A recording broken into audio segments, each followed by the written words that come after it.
Le risque d'une récession n'a jamais été aussi élevé. Les marchés boursiers plongent, signe que les investisseurs paniquent. L'or, quant à lui, atteint des niveaux historiques. Les rendements obligataires explosent, révélant une perte de confiance dans l'économie américaine, dont la dette publique, elle, ne cesse d'augmenter. Le mot récession atteint son plus haut niveau sur Google depuis 2020, preuve que l'inquiétude se généralise et les grandes institutions financières commencent à revoir leurs prévisions, comme JP Morgan qui estime à 40% la probabilité d'une récession aux États-Unis. Et malheureusement, JP Morgan ne sont pas les seuls. Mais alors, est-ce réellement la fin du bull run et le début d'une récession ? Ou bien, est-ce que c'est l'une des plus grandes opportunités d'investissement de cette décennie? Eh bien, la réponse n'est pas si évidente. Le problème, c'est que les signaux que nous envoie le marché sont contradictoires. D'un côté, des indicateurs ultra négatifs avec des chiffres très inquiétants, on en reparlera dans le premier chapitre de cette vidéo, mais d'un autre côté, nous avons également plusieurs éléments qui nous suggèrent que ce n'est pas si dramatique qu'on ne le pense. Ça, c'est ce qu'on verra dans le deuxième chapitre. Le problème avec tout ça, c'est que ça crée beaucoup d'incompréhension sur le sujet, donc pour tout bien comprendre, restez bien jusqu'à la fin de cette vidéo, ainsi vous comprendrez pourquoi le marché crypto stagne, pourquoi est-ce que ce cycle est si difficile, pourquoi certains signaux ne sont pas aussi inquiétants qu'ils en ont l'air, et surtout, quelle stratégie adopter maintenant pour éviter les erreurs fatales. On abordera ce dernier point dans le troisième chapitre. En plus de cette vidéo, sachez que je vous ai préparé un petit PDF qui vous permettra de plus facilement comprendre ce qu'il se trame sur le marché actuellement. Comme d'habitude, pour soutenir le travail derrière cette vidéo, ça serait super cool si vous pouviez liker cette vidéo, lâcher un petit commentaire, ça aide pour le référencement. Puis surtout, si la vidéo vous plaît, n'hésitez pas à la partager à vos proches pour les aider avec ce marché qui n'est pas toujours si facile. Pour vous laisser le temps de faire tout ça, je lance l'intro.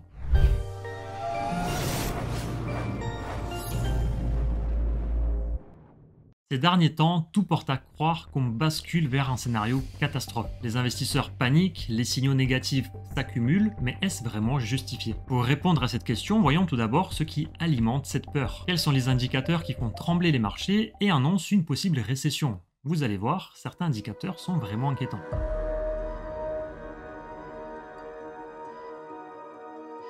L'or est souvent surnommé la valeur refuge par excellence, et ce n'est pas pour rien. Lorsqu'il monte fortement, c'est souvent un signal que les investisseurs cherchent à fuir les actifs risqués afin de se protéger contre une instabilité économique à venir. Par exemple, avant la crise de 2008, la fameuse crise des subprimes, l'or avait bondi de 60% en l'espace de 210 jours, soit environ 7 mois. Si on recule dans le temps, en 1973, nous avons eu le même type de scénario. Lors du premier choc pétrolier, l'or explose et fait un x2 en l'espace de 160 jours, juste avant qu'arrive une inflation galopante et une récession mondiale. 7 ans à peine après, l'histoire se répète avec la deuxième crise pétrolière. Cette fois-ci, le Bitcoin fait plus d'un x4 en l'espace d'environ 1 an et demi, et ce, encore une fois, juste avant la nouvelle récession. Aujourd'hui, on voit exactement la même tendance. L'or ayant gagné un peu plus de 50% en à peine 1 an, et ça, ce n'est pas un hasard. Pourquoi? Parce que les investisseurs anticipent une crise financière. Ils anticipent un choc monétaire, peut-être la remontée de l'inflation,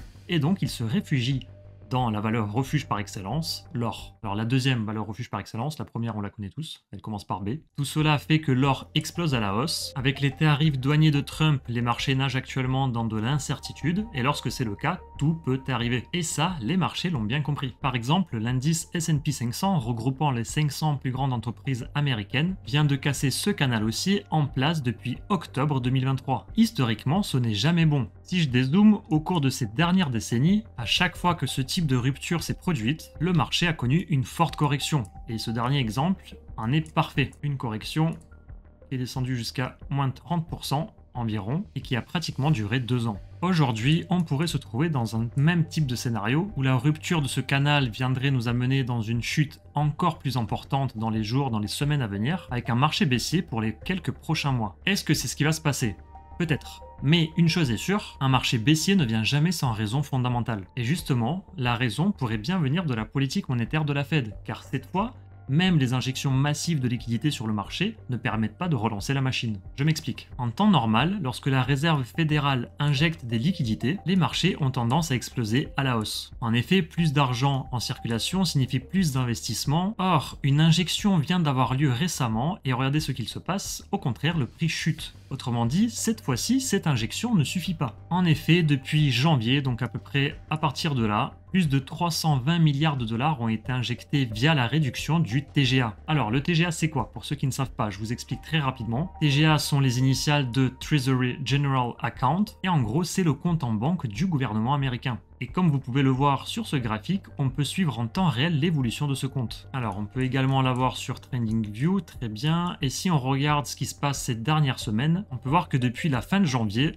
nous avons une chute de 62% qui équivaut environ à 500 milliards, ce qui signifie qu'aujourd'hui, le gouvernement américain dépense bien plus que ce qu'il collecte. Parce que oui, le TGA lorsqu'il monte, cela veut dire grosso modo qu'il y a plus d'entrées que de sorties. Ça peut être via des impôts, ça peut être via l'emprunt d'argent, mais lorsque ça chute, c'est l'inverse. Ça veut dire qu'il dépense plus que ce qu'il gagne. Mais alors, pourquoi est-ce que cette injection de liquidité massive ne suffit-elle pas pour relancer les marchés? Eh bien, c'est là que les choses deviennent intéressantes. C'est tout simplement parce que les investisseurs fuient les États-Unis pour placer leur argent en Europe et en Chine, où la croissance semble être plus stable. Voici un graphique qui compare la performance des principaux indices boursiers au monde depuis l'élection de Trump. Et ce qu'on remarque immédiatement, c'est que le S&P 500, la courbe en bleu, sous-performe les actions européennes en vert, les actions chinoises en jaune, et même l'indice mondial MSCI World Stock en rouge. En d'autres termes, même un afflux massif de dollars via la diminution du TGA, ce depuis début février 2025, ne parvient pas à relancer la machine. Là où les indices européens et chinois montent, celui du S&P 500 chute. Et ça, c'est plutôt inquiétant. Et ce n'est pas tout. Un autre marché est en train de s'effondrer, or si la tendance se poursuit, il se pourrait bien que ce soit le déclencheur d'une crise d'ampleur. Il s'agit des obligations d'État américaines. Celles-ci viennent de casser une trendline vieille de 40 ans, alors qu'elles sont considérées depuis cette même époque comme étant l'un des investissements les plus sûrs au monde. Pourquoi est-ce que c'est grave? Parce que jusqu'à présent, les États-Unis n'ayant pas fait de défaut sur leurs dettes, les obligations d'État américaines étaient le refuge par excellence en cas d'incertitude. Or, aujourd'hui, alors que l'incertitude est à son paroxysme, plus personne n'en veut.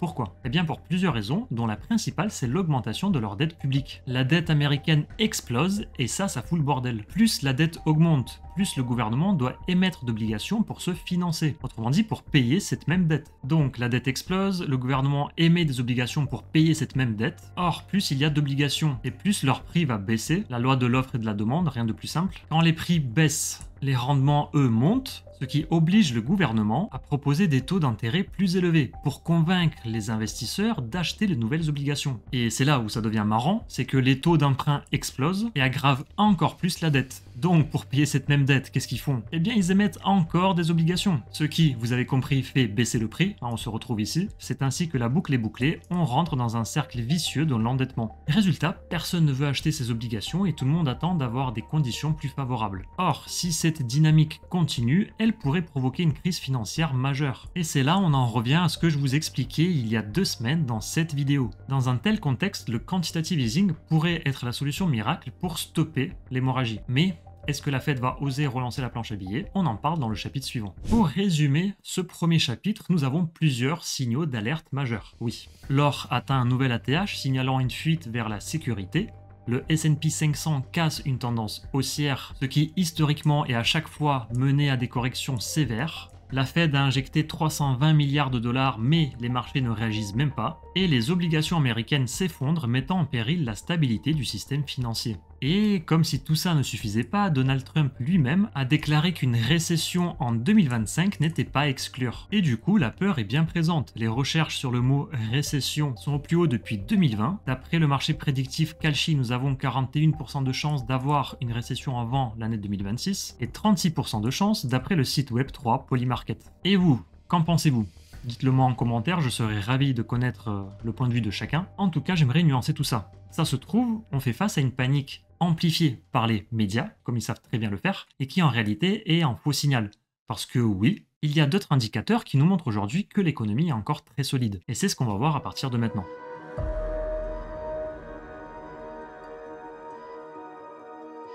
On vient de voir tout ce qui inquiète les investisseurs, mais est-ce que cela signifie forcément qu'une récession approche? Eh bien, pas forcément. La première des choses à comprendre, c'est qu'une récession aux États-Unis n'est toujours précédé d'une augmentation du chômage. Une récession sans montée du chômage aux États-Unis, ça n'existe pas. Dans 100% des crises économiques passées, le chômage explose littéralement juste avant que la récession ne soit déclarée. Regardez, on le voit ici. En 2008, le chômage a commencé à grimper un an avant que le crash boursier ait lieu. En 2000, ce fut la même chose. En 1090, c'est d'autant plus flagrant. La hausse des licenciements fut à chaque fois le déclencheur principal des récessions, et ainsi de suite. Là aussi, en 1980, on le voit bien. Puis, si vous zoomez un petit peu, on le voit également ici. Alors qu'aujourd'hui, nous n'avons aucun signal d'alerte qui irait en ce sens. Depuis juillet 2024, le taux de chômage a diminué, passant de 4,3 à 4,1%, ce qui est plutôt rassurant. Le vrai problème viendrait si ce taux repassait au-dessus des 4,3% dans les mois à venir. Pour prédire la direction de ce taux, est-ce qu'il va monter ou est-ce qu'il va descendre dans les mois à venir, là aussi nous avons d'autres datas qu'on peut regarder. À commencer par les demandes d'allocation chômage qui pour le coup restent faibles. On peut voir qu'elles ont drastiquement augmenté lors de la crise Covid et depuis 2022 elles restent globalement plutôt stables. L'autre point intéressant, c'est que les entreprises aux États-Unis continuent d'embaucher avec des marges bénéficiaires atteignant des records. Et ça c'est super important car tant qu'une entreprise fait du bénéfice, elle n'a aucune raison de licencier. Elle va plutôt embaucher pour s'étendre, pour aller conquérir d'autres marchés. Quand est-ce qu'ils vont commencer à licencier? Uniquement s'ils perdent de l'argent. Cela va les obliger à réduire leurs coûts, ce qui commence toujours par des licenciements massifs. Cela signifie qu'il y a moins d'emplois, plus de chômeurs, autrement dit moins de consommation, ce qui impacte directement la croissance. Or, si la croissance diminue, c'est pas bon et la récession elle fait coucou. Mais pas de panique les amis, vous avez actuellement sous les yeux les marges bénéficiaires des entreprises américaines. Or vous pouvez voir que, eh bien, elles ne sont jamais aussi bien portées qu'aujourd'hui. Si vous voulez voir ce qui s'est passé en 2008, boum, nous avons eu ici une chute de 30%. Et lors de la crise Covid, c'était un petit moins 20%. Et donc ça, lorsqu'on voit ça c'est vraiment pas bon. C'est exactement ici que les entreprises vont licencier. Pourquoi? Eh bien pour survivre, tout simplement. Ce qui derrière enchaîne avec une baisse de la consommation et peut-être le début d'une récession. Bref, vous avez compris le topo. Cependant, il existe un autre facteur essentiel pour juger la santé économique d'un pays, c'est la consommation des ménages. Et le concept est très simple. Si les gens arrêtent de dépenser, c'est souvent annonciateur d'un début de crise. Car si les gens arrêtent de consommer, les entreprises gagnent alors moins d'argent. Pour réduire leurs coûts, elles embauchent moins ou dans le pire des cas, licencient. Il y a donc moins d'emplois sur le marché. Et là on revient sur ce qu'on disait tout à l'heure, le chômage augmente, les ménages ont moins de revenus, ce qui fait qu'ils consomment encore moins. Ce cercle vicieux finit par ralentir l'économie jusqu'à, boum, provoquer une récession. Donc ça, c'est ce qui est de la théorie, mais les amis, pas de panique. Aujourd'hui, les chiffres montrent une résilience étonnante. Les ventes au détail continuent de croître et contrairement aux crises précédentes, il n'y a pas ici de chute brutale de la consommation. Donc voilà, la consommation fait qu'augmenter. Les dépenses des ménages restent élevées. Et pareil, rien de similaire avec le creux de la crise Covid en 2020. Et quant au PIB, les amis, eh bien celui-ci est toujours en expansion. L'économie américaine continue de croître, ce qui est incompatible avec une récession. Regardez en 2020 ce qui s'est passé. Boum, nous avons des chiffres inférieurs à l'année précédente. Aujourd'hui, ce n'est pas le cas. Donc pour le moment, ces indicateurs sont tous positifs. Mais il reste encore un élément clé à surveiller, il s'agit des taux directeurs. S'ils restent élevés trop longtemps, la consommation pourrait fortement ralentir et on entrerait alors dans un cercle vicieux que nous avons vu tout à l'heure. Aujourd'hui, les taux sont à 4,5%, un des niveaux les plus élevés depuis 20 ans si je dézoome, et comme nous l'avions analysé bien dans cette vidéo, cette baisse devrait se poursuivre dans les mois à venir. Donc si la Fed reprend la baisse des taux, ça pourrait être le signal parfait pour un dernier rallye avant un ralentissement éventuel en 2026. Donc aujourd'hui, on a vu qu'il y a plein de choses qui nous indiquent qu'il n'y aurait pas de récession en 2025, mais c'est pas exclure qu'il y en aurait une en 2026 ou dans les années à venir. En tout cas, si ça se passe réellement, qu'il y ait une baisse des taux, que la récession elle passe à côté de nous, et bien dans ce type de configuration, il se pourrait bien que le marché crypto connaisse enfin ce fameux bull run que tout le monde attend et qui, je pense, fera beaucoup de bien à beaucoup d'entre nous. Sur Twitter, en ce moment, c'est full testostérone, c'est full cortisol, c'est full noradrénaline, et je pense qu'un peu de dopamine, ouais, ça ferait beaucoup de bien. Cela dit, le marché crypto ne dépend pas uniquement des taux directeurs américains, il ne dépend pas uniquement de la politique monétaire américaine, dont on parle depuis tout à l'heure, c'est vrai. Il y a également les investisseurs institutionnels qui sont à prendre en compte. Depuis le lancement des ETF Bitcoin Spot, des milliards de dollars ont afflué vers le marché crypto. Et ça change absolument tout. Pourquoi ? Parce que jusqu'ici, les cycles de Bitcoin étaient principalement influencés par les particuliers. Aujourd'hui, les gros acteurs, comme certains logos, là, comme certains noms que vous pouvez voir à l'écran, nous avons des banques, des États, des multinationales. Et c'est pour vous dire à quel point ça va vite, il y a quelques heures à peine, j'apprenais que GameStop allez investir dans le Bitcoin, ainsi que BPI France, qui souhaite lancer un fonds inédit de 25 millions d'euros pour investir dans des projets crypto locaux, donc pas uniquement Bitcoin. Donc là où avant les bullruns étaient hyper explosifs mais courts, aujourd'hui la hausse pourrait être plus longue et plus progressive. Et c'est ce qu'on voit déjà sur ce graphique qui superpose les différents cycles par rapport à leur halving. Au fil des cycles, l'ATH s'éloigne de plus en plus du halving. Ici nous avons le premier cycle avec un ATH en 2013, en rouge le cycle suivant avec un ATH en 2017. Puis regardez, si vous suivez ma souris, hop, quelques semaines, voire 1 ou 2 mois après, nous avions eu l'ATH de 2021. Et donc en suivant ce pattern, si on recule les ATH petit à petit, il se pourrait que celui du cycle actuel se trouve à peu près par là. Autrement dit, à la fin de l'année 2025, au début de l'année 2026. Puis il y en a qui partent encore plus loin. Il y en a certains qui disent que nous vivons actuellement un hypercycle. Et en gros, un hypercycle, c'est un cycle qui connaît plus de bull run ni de bear market, d'accord? Le prix monte globalement sans trop de volatilité, mais personnellement je reste sceptique avec les halvings, avec donc le stock to flow qui augmente, hein, la rareté du Bitcoin qui devient de plus en plus importante. C'est ce qui fait qu'il y a des cycles sur Bitcoin, même si au fur et à mesure du temps, la volatilité de chaque cycle va venir diminuer. Un résumé de ce deuxième chapitre, on a vu que le chômage reste stable, les marges bénéficiaires des entreprises sont élevées, les dépenses des ménages continuent de croître, le PIB est toujours en expansion, la Fed devrait continuer à baisser ses taux, et on a fini en parlant des institutions qui entrent massivement dans les crypto-monnaies. On a parlé de GameStop et de BPI France, mais il s'agit de 2 news là que j'ai vues aujourd'hui.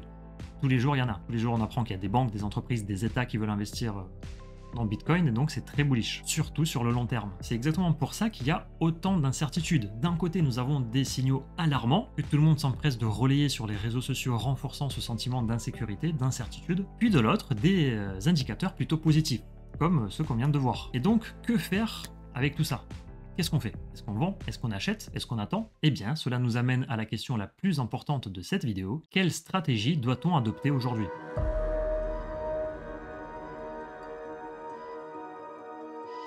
Face à ce marché incertain, mais encore haussier, comment doit-on se préparer? Première règle, ne pas céder à la peur. Si la baisse des prix te fait paniquer, c'est peut-être le signe que ton allocation est trop risquée. Parce que les corrections font partie du cycle naturel du marché. C'est normal qu'il y en ait. C'est normal qu'on perde parfois 20, parfois 30, parfois 40%. Surtout en crypto-monnaie où la volatilité est d'autant plus importante. Retiens donc que les investisseurs qui réussissent ne sont pas ceux qui arrivent à s'adapter en cas d'urgence, mais plutôt ceux qui ont un plan dès le début et qui le suivent avec discipline, quoi qu'il arrive.